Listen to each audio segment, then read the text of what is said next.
Hello everyone, and welcome to the Fresa Technologies YouTube channel.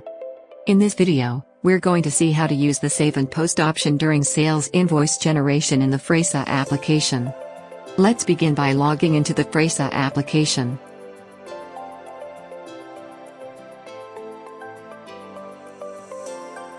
After a successful login, you'll see the dashboard.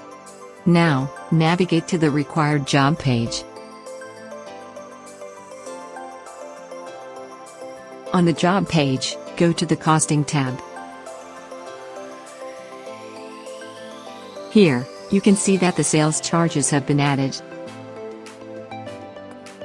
Next, click on the Generate Sales Invoice option. On the voucher page, you'll notice that the Save and Post button is available.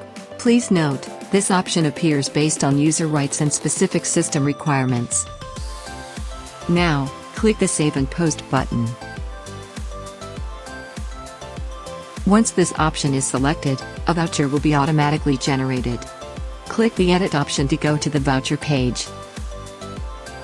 On this voucher page, we could see the voucher status has been updated to Posted. These are the steps to use the Save and Post option during sales invoice generation in the Fresa application. Thanks for watching, and don't forget to like and subscribe for more tutorials from Fresa Technologies.